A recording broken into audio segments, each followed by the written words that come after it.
السلام عليكم ورحمة الله وبركاته أصدقائي. اليوم نتحدث حول أنواع الجمع في اللغة العربية.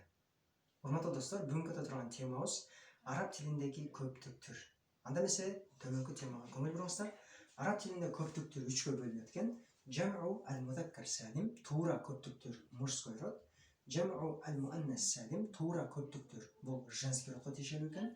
Uchinchisi esa jam'u at-taksir. To'g'ri emas ko'plikdir. To'g'ri ko'plikdir bu murskoy roddagilar ko'proq kesiplarga байланышкан. Misol uchun mudarrisun, muallim. O'sha so'zning oyog'iga vav jana nunni qo'shib qo'ysak, muallimdir, mudarrisun. Misol uchun muhandisun, injener, muhandisun. Hammalun, hammalun. Harisun, harisun deb o'zgartiramiz.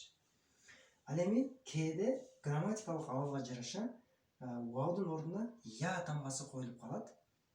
Ошондо муаллимун, муаллимин, мухандисун, мухандисин, мударрисун, мударрисин болып грамматикалық ауылға жараша өзгөрүп турат.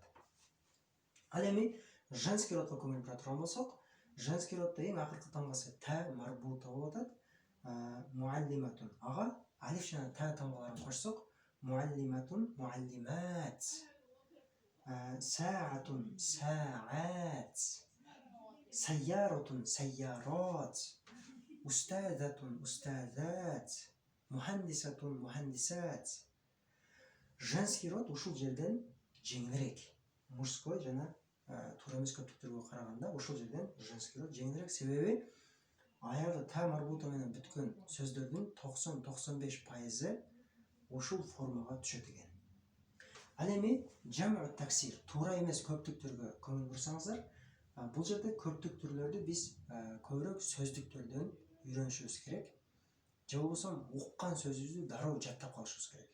Себеби бул жерде бир канча көптүктөрдүн формалары бар. Мисал үчүн китабун, мунун көптүктөрү болсо, бул жам'у таксир, сөзмө-сөз которсок, бул сынып кетүү деген маанини билдирет. Китаб бұл сынып, ең ақырқы ортадагы алиф тамгасы түшүп, китабун мунун көптүктөрү кутуб болуп кыскарып калды. Каламун болсо, мунун көптүктөрү акламун. Көрдүңүзбү, мунун формасы өзгөрүп кетти да. Могул сөздүн турган турпаты формасы өзгөрүп кетти. Ошон үчүн муну жам'у таксир деп аташкан. Дарсун, дурус, бир тамга кошулуп калды.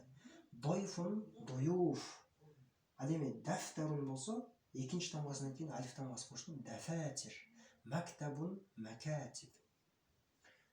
Кийинкисин караңыз. Талибун, туллаб болуп өзгөрүп кетти. Садикун, аздыка, карибун, акриба.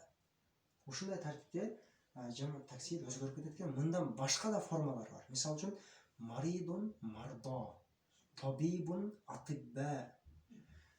Ең белгилүү бир 7-8 формасы бар экен. Ошол формалар менен жаттап алышыбыз керек. Мен силерге сунуштайт элем, Play Marketке кирсеңиздер, ал жерде орусча, арабча словар бар, электрондук словар. Ошону көчүрүп алсаңыздар, ошол жерден көптүк түрлөрдү издеген бир аз жеңилирээк. Бул убактылуу да. Баранов деп жазсаңыздар, же болбосо арабус десеңиздер да чыгат. Ошол жерге сөздүн, мисал үчүн китап десеңиз, жанында көптүк түрүн чыгарып берет. Ал эми калам десеңиз, жанында көптүк түрүн чыгарып берет. Кандай гана сөз болбосун, ошол сөздү ошол словарга салып көрсөңүз, анын көптүк түрүн чыгарат.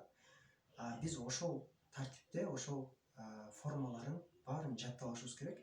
Экинчи вариант, биз уккан сөзүбүздүн көптүк түрүн дароо жаттап алышыбыз керек. Ал эми күнүмдүк турмушта ошол сыяктуу сөздөрдү көбүрөөк колдонууга аракет кылабыз. Мисал үчүн көзүбүзгө көрүнгөн баардык айна чөйрөдөгү предмет, буюм тайымдардын аттарын укканда да дароо анын көптүк түрү менен чогуу жаттасаңыз, бул тил үйрөнүүдө сизге бир кыйла жеңилдиктерди алып келет. Көңүл бурганыңыздар үчүн чоң рахмат, урматтуу достор. Эгер биздин бүгүнкү өткөн темабыз сиздерге түшүнүктүү болгон болсо, комментарийге туура көптүктөр мужской родко, женский родко жана туура эмес көптүктөрлөргө 2ден мисал келтириңиздер. Эмки сабактардан амандашканча, ассаламу алейкум ва рахматуллахи ва баракатух. Фи аманилlah.